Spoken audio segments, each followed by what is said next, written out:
최저임금 많은 이야기가 있습니다.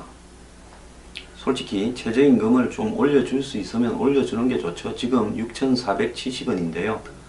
최근 3년간에 많이 올랐습니다. 2013년만 해도 최저임금이 5,000원이 안 된 4,000 몇백 원이었습니다.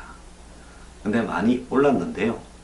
최저임금을 10,000원으로 하자라는 부분이 지난 대선에서 야권 후보들한테서 이제 입에서 나오기 시작했고, 문재인 정부가 들어서면서 원전, 탈원전과 최저임금 시급 10,000원, 그리고 자사고 외고 폐지, 이거 세 가지가 주요 파퓰리즘적인 아젠다가 되어서요 지금 끌고 가고 있는데, 최저임금 10,000원을 주게 되면 스스로 서민인 소상공인들이 문을 닫게 된다. 그래서 이 최저임금 10,000원에 직격탄을 맞는 이 80%가 영세 업체다라는 이야기가 있습니다. 근데 지금 현재의 인상폭을 놓고 이 2020년 최저임금 10,000원이라는 목표를 향해서 가게 되면, 이 문재인 대통령의 공약이죠. 지금 2017년이니까 3년 남았습니다. 그러면 앞으로 3년간 매년 최저임금을 15.7%씩 인상해야 됩니다. 그러면 건 한 1,000원씩을 올려야 되죠. 지금 6,470원에서 15%라 하면 얼마입니까? 6,470원이니까 647원에다가 5% 더 얹으면 320원 정도 올리면 결국은 1,000원에 가까운 인상이 되어야 2020년에 최저임금 시급 10,000원이 되는 거죠. 자, 그러면 당장 내년에 이 얼마가 됩니까? 지금 6,470원에서 7,400원 정도는 가야 15.7%가 오르는 건데요. 노동계는 2020년까지가 아니라 당장 10,000원으로 올려달라고 이야기를 합니다. 그런데 문제는 최저임금의 시비가 걸리는 일자리들이 대기업이나 괜찮은 중견 중소기업이 아니라 전부가 다 영세 소상공인이나 자영업자라는 겁니다. 이미 괜찮은 기업들에는 최저임금 10,000원 넘어서서 다들 받고 있지요. 문제는 최저임금 수준의 근로자가 한국에는 굉장히 많은데, 이들에게 최저임금 10,000원을 주게 되면 영세 자영업자나 프랜차이즈 가맹주, 편의점, 이런 식당, 이런 부분들이 결국은 견디지 못한다는 겁니다. 그래서 최저임금은 원칙적으로 사용자, 노동자, 공익위원들이 모여서 생계비, 유사 근로자임금, 노동생산성, 소득 분배율을 이렇게 고려해서 합의한 일종의 협상 결과물인데요. 구매력 평가 환율 기준 한국의 실질 최저임금은 연 1년에 13,668달러로 OECD 평균 13,698달러와 큰 차이가 없습니다. 그래서 한국의 최저임금이 OECD 수준의 최저임금과도 비교해서 낮지 않다라, 이런 이야기도 있습니다. 하지만은 최저임금이 대선의 주요 공약으로 등장하는 것은 그야말로 한국의 최저임금 수준이 낮다라는 것은 분명한 사실입니다. 저도 최저임금을 이 이상으로 올려야, 최저임금 수준에서 일하는 사람은 한마디로 이 생계가 급하거나 안 그러면 교육이나 숙련 수준이 낮거나 이래서 계속 더 나은 일자리로 가지 못하고 평생을 걸어넣던 수준에서 갈 수 있습니다. 물론 학생들이 잠깐 알바를 하거나 이런 문제는 별개지만은요. 그리고 그 알바를 해서 최저임금 수준의 이 급료를 받는 학생들 중에도 다들 그렇지는 않지만은 집안이 부유한 학생들은 별로 없을 거라고 보고 있습니다. 그래서 최저임금이 낮다고 여겨지는 이유는, 문제는 최저임금이 제일 낮은 임금이라는 한임금이라는 개념이 아니라 마치 최저임금이 기준임금인 것처럼 된다는 겁니다. 그러니까 최저임금이 6,470원이면 제일 낮게 받는 사람이 6,470원이 아니라 다들 거기 맞춰서 주려고만 한다는 부분이지요. 그래서 작년에 이 2017년 최저임금을 6,470원으로 정하면서 이에 영향을 받을 근로자들이 336만 명, 전체 근로자의 17.4%가 그렇다 이랬는데, 노동자 측은 근로자가 인간다운 생활을 할 수 있는 최소한의 수준이다라고 이야기를 하고 있습니다. 올해 월급 기준으로 환산했을 때 최저임금이 135만 2230원인데요. 정부가 보통 복지수혜 대상자라고 선정하는 기준이요, 이 2인 가구 수준의 중위소득의 60% 미만인 사람들을 복지 대상으로 보는데, 그것이 2인 가구로 봤을 때 168만 8669원입니다. 그래서 좌우간 최저임금을 인상을 하면 소상공인, 영세상공인들이 줄이어서 폐업을 하게 될 거다. 실제로 이를 감당해야 될 사용자가 대부분 영세사업자들만 그 대상이 된다는 겁니다. 이미 괜찮은 기업들은 최저임금 이상으로 다 받고 있죠. 그래서 최저임금 적용 근로자의 54%가 5인 미만, 27%가 5인에서 29인 정도의 근로자가 있는 사업장입니다. 그러니까 몇 명 안 된 일을 하는 영세 사업장에 있는 사람들이 최저임금의 대상이 되죠. 그래서 최저임금을 올렸을 때 영향을 받는 사업장의 80%가 30인 미만의 영세 사업장이라는 겁니다. 우리나라의 공식 통계에서 최저임금 미만 근로자는 지난해 13.7%인데 이들 중 67.8%가 10인 미만의 사업장에 일하고 있다는 겁니다. 근데 이런 영세 사업장 같은 경우에는 경영 원가를 보면 임대료 비중이 커서 조금만 올라도 최저임금 인상만큼 부담이 커지는데, 임대료도 올라가고 있고, 그 다음에 이 1만원, 시급 1만원을 향해서 최저임금이 올라가게 되면 이 사람들이 과연 버틸 수 있겠는가 하는 겁니다. 이 부분에 대해서 최저임금을 인상시켜서 아예 그냥 한마디로 생산성이 없는 업종을 구조조정하는 것도 맞다는데, 그럼 그런 게 구조조정되면 결국은 그 영세 사업장의 사업주도 좀 있으면 최저임금을 받으러 일하러 다녀야 될 사람이 돼서 결국 최저임금 수준의 근로자들이 더 늘어나는 그런 문제가 생기지 않겠습니까? 작년 기준으로요, 우리나라의 최저임금도 못 받는 근로자가 얼마냐? 아까 최저임금 대상이 될 만한 노동자가 정부 발표로는 한 340만 명이다 했는데, 노동사회연구소 조사 결과 최저임금도 못 받는 노동자가 264만 명으로 OECD 국가 중에서 제일 비율상 많다라는 겁니다. 그러니까 아까 정부에서 최저임금 미만 근로자들이 13.7%라 했잖아요. 그 13.7%를 적용했을 때 264만 명이라는 겁니다. 그래서 2001년에는 59만 명밖에 안 됐는데 2009년에는 222만 명, 그리고 2012년에는 170만 명으로 조금 줄었다가 2013년 3월부터 다시 늘어나서 작년 3월에는 264만 명이 돼서 3년 6개월 만에 94만 명이 증가했다. 이건 왜 그러냐? 최저임금이 올라가니까요. 이전에 낮게 받던 사람들이 실질적으로 받는 임금은 그걸 못 따라가는데 최저임금은 그 속도보다 더 빨리 올라가는 겁니다. 근데 만약에 만원이 된다면 이제는 최저임금 만원이라는 가이드라인에 다들 한 80%는 그걸 못 받게 되겠죠. 그래서 실제로 돈을 못 받는데 최저임금이라는 기준이 있어 봤자 이걸 신고해서 주인을 처벌해 달라 한다고 그게 무슨 처벌이 됩니까? 이거는 그야말로 노사정이 합의한, 공의위원이 합의한 합의적인 부분인데 이걸 안 준다고 해서 사업자를 처벌할 수 있겠습니까? 그래서 최저임금을 올리는 것도 중요하지만은 지금 정해놓은 최저임금이라도 못 받는 사업장에 대해서는 형편이 되는데 안 주는 고용주는 고발을 하게 하고, 형편이 안 돼서 못 주는 고용주는 정부가 임금을 근로장려세 생태로 조금은 도와주는 이런 부분이 있어야 오히려 더 실질적인 최저임금을 받는 일을 하는 사람들한테 도움이 되는 게 아닌가 하는 생각을 합니다. 그래서 이 연구를 한 사람은 정부 부문인 공공행정에서 최저임금 미달자가 13만 명이나 되는 것은 정부가 선량한 사용자로서 민간의 모범을 보여야 된다는 것도 망각하고 있음을 보여준다. 정부에서 주는 돈에도 최저임금 미달자가 13만 명이라는 거예요. 그러니까 전체 정부에서 고용하고 있는 부분 중에 12.9%라는 겁니다. 민간하고 비슷해요.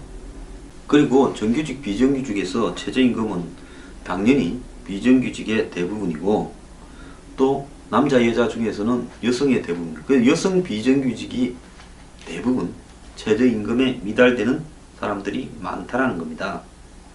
당장 이런 최저임금이 어디에 있느냐? 요즘 대학가나 동네 골목에 있는 미용실에 가도요, 최저임금 미달하는 사람들이 수두룩하다는 거예요. 이 미용실에 일하는 사람들 중에 요즘 가보면 뭐 일하는 사람이 머리 하는 사람보다 더 많은 미용실도 많지요. 그래서 이 정부가 몇 년 전에 조사를 했습니다. 미용실에 일하는 노동자들 중에 이 유명한 이 프랜차이즈 업체 17개 중에서 11개 업소에서 최저임금에 미달되는 임금을 주고 있다는 겁니다. 일부 업체는 주당 근로시간이 69시간에 이른다는 거죠. 자, 최저임금도 못 받고 노동은 엄청나게 오래 하는데 이런 노동자들이 지금 264만 명인가 된다는 거 아닙니까? 자, 그러니까 한 휴학생은 뭐라고 하는 겁니까? 제가 한 시간에 5,300원인가 이 알바하려고 갔더만은 5,300원이라는 거예요.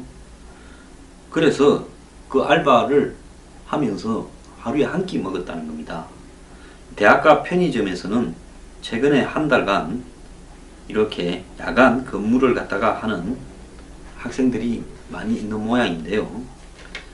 이 아르바이트생의 시급이 5,800원이라는 겁니다. 낮 시간보다 1.5배를 받아야 했지만은 밤에 근무하는데도 그런 건 없다는 거죠. 그래서 안 하려면 말고 하니까 월며 계좌매기로 5,800원에 밤을 새우는 일을 했다는 겁니다. 집이 어려워서 부모한테 손을 못 벌리겠고 돈은 좀 필요한 데가 많고 결국은 업주한테 왜 최저시급도 안 주느냐고 따지지도 못한다는 겁니다. 이렇게 최저시급도 못 받는 근로자가 많은데 이 단속된 고용주는 1,700명에 불과했다는 거죠. 자, 법적으로는 최저임금을 안 주게 되면 거기에 대해서 무슨 처벌을 한다라고 이렇게 되어 있지만은 실질적으로 대부분의 최저임금을 안 주는 사람들이 처벌이 되지 않습니다. 그리고 단속되더라도 이 처벌이라는 게 별 의미가 없는 게요. 돈을 줘버리면 처벌을 면하기 때문에 최저임금 위반을 한다고 해서 이것이 곧바로 형사적인 처벌을 받는 쪽으로 이어지지가 않는 거죠. 그렇다면 이거야말로 그냥 권유사항에 불과한 거지 이게 법적으로 큰 의미가 있는가라는 생각이 들고 또 단속된 업주 중에서도 최종적으로 뭐 벌금이나 처벌을 받는 사람은 거의 없습니다. 그러니까 현장에서는 이게 지켜지지 않고 있다는 거죠. 이런데 10,000원을 올리는 게 급하냐? 저는 참 그것도 지금 잘 봐야 된다고 보고요. 한 알바생 알선하는 포털에서요. 최근에 아르바이트한 학생 1,086명을 상대로 설문조사를 하니까 시간당 6,470원 미만을 받는다라는 응답자가 9.4%가 나왔다는 겁니다. 지난해는 최저임금 6,030원 미달하는 급료를 받는 사람이 16.6%였는데요. 작년보다는 그래도 좀 많이 나아졌다고 하는데요. 시간당 6,470원에서 7,000원을 받는다는 응답자가 50.5%로 제일 많고 7,000에서 8,000 미만이 27.2%, 8,000에서 10,000원 미만이 8.7%고 10,000원 이상 받는 응답자는 4.3%밖에 안 됐다는 겁니다. 그래서 알바생들을 보고 월 얼마를 받느냐 이렇게 하니까 평균 67만 4천원으로 됐고 성별로는 남성이 86만 9천원, 여성이 62만 6천원이고요.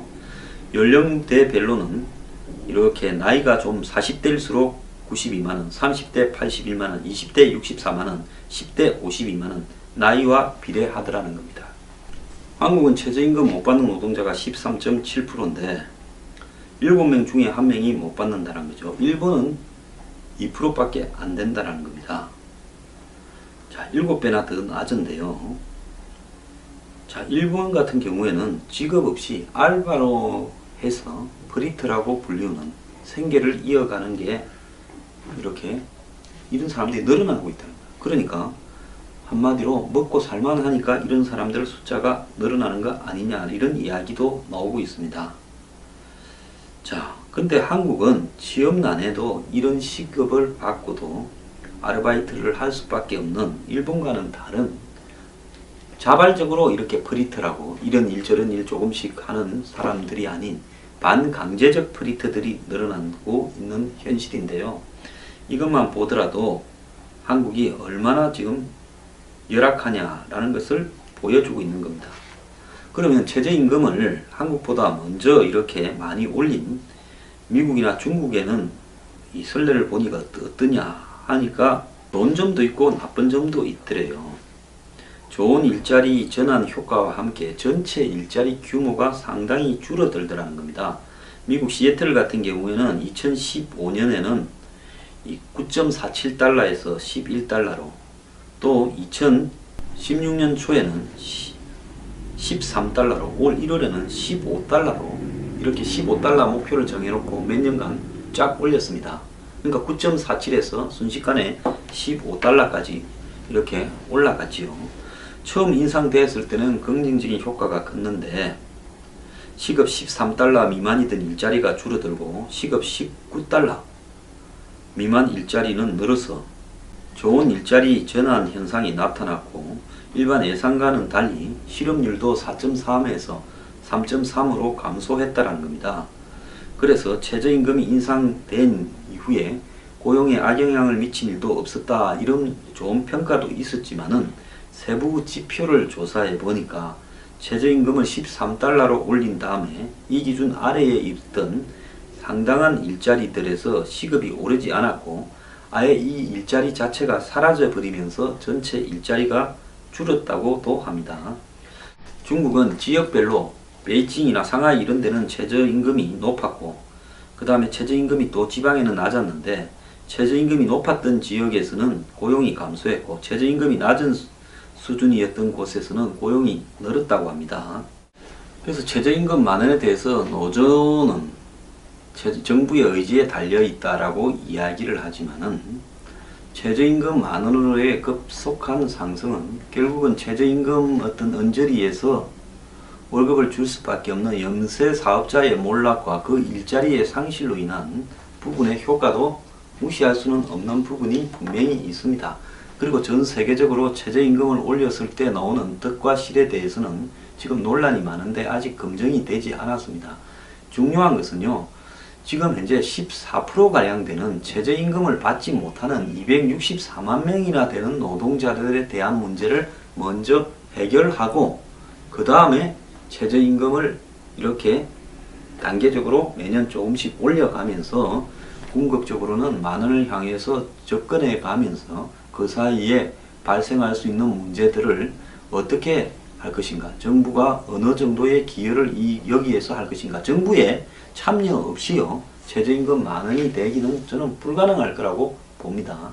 또 최저임금이 의미가 있으려면 주지 않는 곳에 대한 확실한 처벌도 있어야 될 건데, 그렇다면 최저임금을 현실적으로 정해야 된다는 조건이 반드시 동반이 돼야 되겠죠. 그게 되지 않은 채 그 산업의 생산성은 낮은데, 근데 그런 직장들이 한국에는 일자리들이 굉장히 많은 것도 현실인데 여기에 최저임금을 강행하면 그런 일자리들이 사라지면서 생산성이 높은 쪽으로 사람들이 이동합니까? 아니, 이런 일자리도 필요해요. 그럼 앞으로 편의점은 누가 합니까? 부부간에 24시간 돌아가면서 해야 되는 겁니까? 그러니까 이런 부분들을 어떻게 바라봐야 되는가 하는 것은 단순히 한 가지만 가지고 할 수 없다는, 제가 지금 가장 하고 싶은 건요, 매년 일정하게 상식선에서 올려가되 일단은 최저임금 바깥에 있는 264만 명에 대해서 최저임금이 될 수 있도록 정부가 실태조사를 해서 당사자가 올려줄 수 있으면 올리게 만들어야 되고, 프랜차이즈 같은 데는 올려줘야 된다고 봅니다. 그렇지 않습니까?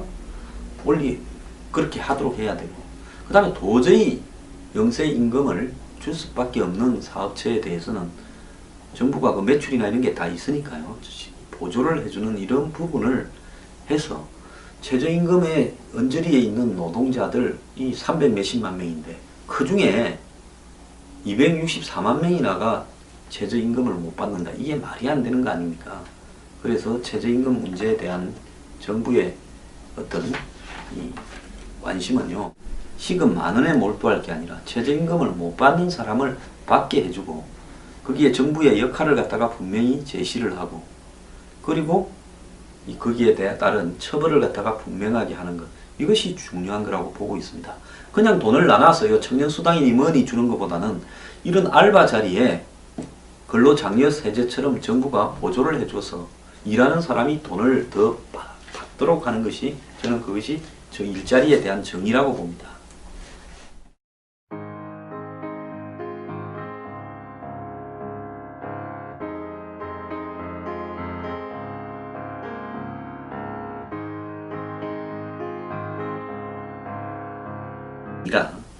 마치 최저임금이 기준임금인 것처럼 된다는 겁니다. 그러니까 최저임금이 6,470원이면 제일 낮게 받는 사람이 6,470원이 아니라 다들 거기 맞춰서 주려고만 한다는 부분이지요. 그래서 작년에 이 2017년 최저임금을 6,470원으로 정하면서 이에 영향을 받을 근로자들이 336만 명, 전체 근로자의 17.4%가 그렇다 이랬는데, 노동자 측은 근로자가 인간다운 생활을 할 수 있는 최소한의 수준이다라고 이야기를 하고 있습니다. 올해 월급 기준으로 환산했을 때 최저임금이 135만 2,230원인데요.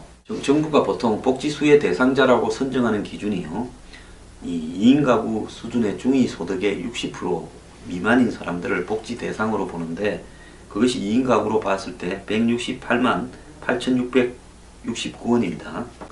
그래서 좌우간 최저임금을 인상을 하면 소상공인, 영세상공인들이 줄이어서 폐업을 하게 될 거다. 실제로 이를 감당해야 될 사용자가 대부분 영세사업자들만